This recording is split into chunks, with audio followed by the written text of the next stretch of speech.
ॐ स्थापकाय च धर्मस्य सर्वधर्मौ स्वरूपिणे अवतारवरिष्ठाय श्रीरामकृष्णाय ते नमः।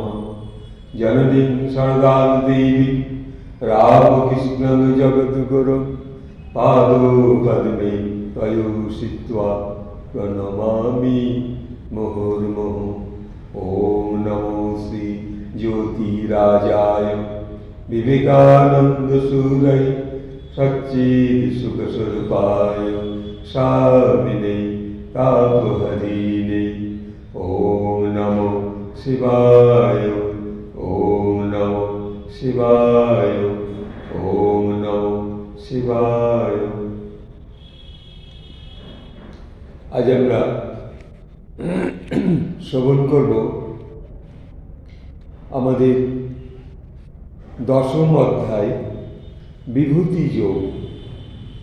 এই বিভূতি যোগ শ্রীমদ্ ভগবদ্ গীতার যে পদ্যভাবে যে লেখক সুন্দর করে আমাদের বুঝিয়েছেন, সেই ভাবনায় যে ভগবান বিষ্ণু যখন সেই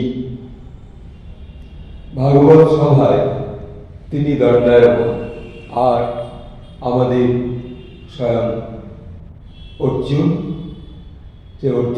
প্রভুকে জিজ্ঞাসা করছে, প্রভু তুমি তোমার যে যোগ সম্পর্কে আমাকে সেই সুজ্ঞান সম্পন্ন করে তোলো। তা আমরা যারা এখানে শ্রবণ করছি তাদের মধ্যেও এই মুহূর্তে একটা সেই যোগ সন্ধিক্ষণ একটা যুক্ত হয়েছে।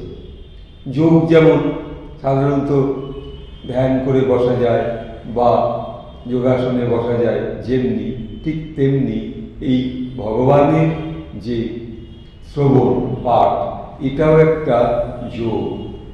এই যোগে আপনারা আজকে তাঁর আহ্বানে এসেছেন। তাই এই ভাবনায় এখানে ভগবান বলছেন, দেখুন, ভগবান কহে সার শুনো ধনঞ্জয়, ভালোবাসি তাই সার শোনাবো তোমায়। নাহি জানি জন্ম মোর দেব ঋষিগণ, সবাকার আদি আমি কুন্তীর নন্দন। বলছে আমি সেই সবার আদি, সবার পূর্বে আমি এসেছিলাম। আমি তোমাকে ভালোবাসি বলে আজ সেই বার্তা তোমাকে শোনাব। তখন ভগবান আবার বলছেন, জন্মশূন্য আদি মোরে ঈশ্বর যে জানে, অতি মূল্যবান সেই সংসার ভবনে। বুদ্ধিজ্ঞান আশ্রহ ক্ষমা সত্য দম, সুখ দুঃখ সৃষ্টি লয় ভয়াভয় সব। অহিংসা সমতাতে তুষ্ট, তপদান ভয়, যশ অপযশ আর জীবের অভয়। তাহলে এই যে যশ, আমরা যশ অর্জন করতে চাই, কিন্তু কখনো দরকার নেই, অপযশ হয়ে যায়। তা এবার আমরা যদি ভগবানের কাছে প্রার্থনা করি যে প্রভু তুমি তোমার যে কীর্তি সেইটি আমাদেরকে বোঝাও, তুমি সেই কৃপাময়, তুমি সেই মহা আনন্দময়, সেই যোগ সন্ধিক্ষণে আমাকে নিয়ে চলো। তখন বলছেন, এই সকল জীবভাব শুনো ধনঞ্জয়, ভিন্ন ভিন্ন রূপে আমার হইতে উদয়। তাহলে আমার মধ্য থেকেই সব উদয় হচ্ছে। ভগবান শ্রীকৃষ্ণ বলছেন, যা কিছু সৃষ্টি হচ্ছে আমার মধ্য থেকে, অর্থাৎ ভগবান সেই শ্রীকৃষ্ণের মধ্য থেকে সব কিছু সৃষ্টি হচ্ছে। এই যে জীব জগৎ সব সৃষ্টি কিন্তু তার, এই সৃষ্টি তার বলে তিনি রক্ষা করে চলেছেন। দেখুন, একজন ফুটপাতে জন্মাচ্ছে, এই ঠান্ডার মধ্যে, তো ভগবান তাকেও রক্ষা করছে। আবার তাকে কোনোরূপ কোনো বিপদে পড়তে হচ্ছে না। সেই যে ওইভাবে ফুটপাতে জন্মেছে, ব্যাধের মতো শরীর তার, কিন্তু না, সে মরে যাচ্ছে না, ঠিক মা তাকে আগলে আগলে রেখে দিচ্ছে। আবার যারা অনেক বড় লোকের বাড়িতে জন্মাচ্ছে তাদের কত যত্ন, কিন্তু ভগবান তাকেও রক্ষা করছে, একেও রক্ষা করছে। তাই বলছে যে ভিন্ন ভিন্ন রূপে আমার হইতে উদয়।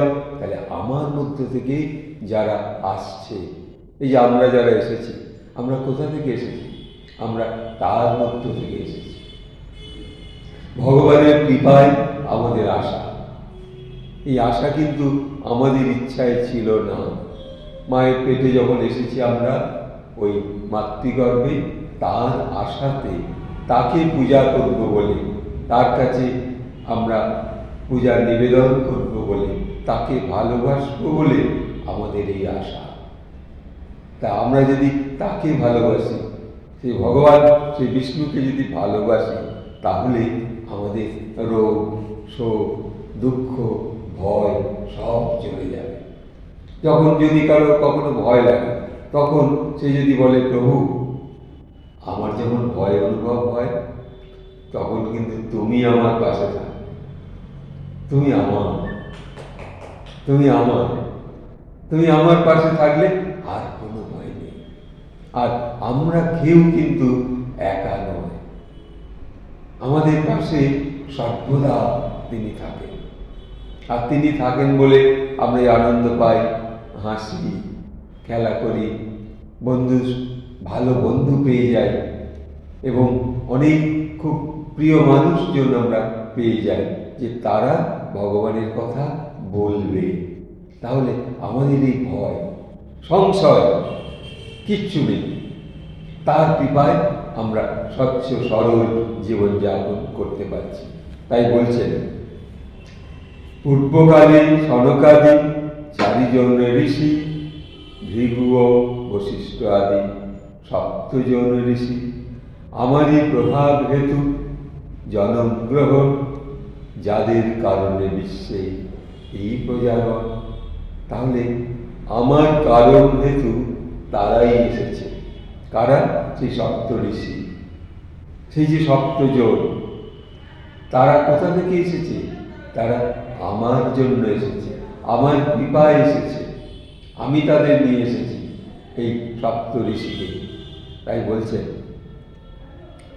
যে তাহাকেই যোগমুক্ত জানিবে মনে, স্রষ্টা আমি আমার হতে সব সৃষ্টি হয়। তাহলে স্রষ্টা, সব কিছু কিন্তু আমার থেকে সৃষ্টি হচ্ছে। আমি ভিন্ন এই মহাবিশ্বে, তিনি হচ্ছেন সেই প্রকৃতি, অপূর্ব প্রকৃতি। একটা ছবি আপনাদের আজকে যদি সুযোগ পাই দেখাবো। আকাশের দিকে বৃন্দাবনে একদল ভক্ত তাকাচ্ছে, তখন আকাশে মেঘের মধ্যে একেবারে ঠিক স্বয়ং কৃষ্ণের রূপটা দেখা যাচ্ছে। তিনি বাঁশি বাজাচ্ছেন, সেই রূপটাই কিন্তু আকাশে মেঘের মধ্যে ফুটে উঠেছে। কোথায়? বৃন্দাবনে। তাহলে দেখা যাচ্ছে সেই নীরব মেঘলা আকাশের মধ্যেও তাকে দেখা যাচ্ছে, আবার সূর্য আলো তার মধ্যে। তিনি সেই সৌরজগৎকে রক্ষা করে চলেছেন, আর এই আমাদের দেহ জগৎকে রক্ষা করে চলেছেন সেই ভগবান বিষ্ণু। আমাদের রক্ষা করছে এই দেহ জগৎকে। এই দেহ জগতে যা আছে, আর ভগবানের কৃপায় এই মহাবিশ্বে সব কিছু আছে। এই দেহের মধ্যে যেমন চন্দ্র, সূর্য, আলো, সূর্যদেব সারাদিন আলো দেয়, আর আমরা সারাদিন দেখতে পাই। এই দেখতে পাওয়ার যে আলোটা, এও কিন্তু সেই সূর্য আলোকের এক বিন্দু রশ্মি। দেখতে পাওয়াটা, যারা অন্ধ তারা খুব কষ্ট পায় যে প্রভু আমার চোখে আলো দাও, কিন্তু তাদের মনের মধ্যে এমন আলো প্রভু ঠিক করে দেয় তা অন্ধ হয়েও সে সব বুঝতে পারে। তাই বলছেন, ইহা জানি ভজে মোরে জ্ঞানী সমুদয়, আমাতে আসক্ত চিত্ত মদগত হয়।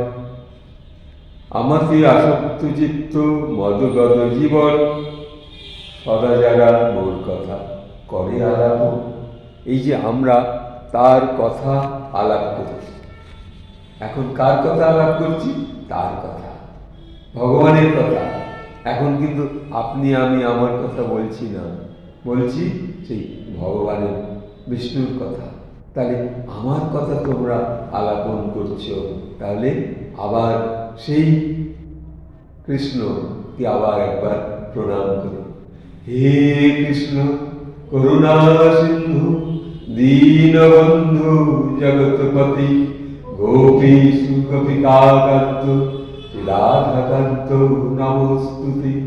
নমস্তে জলদভাস, নমস্তে জলশায়িনী, নমস্তে কেশবানন্ত বাসুদেব নমস্তে।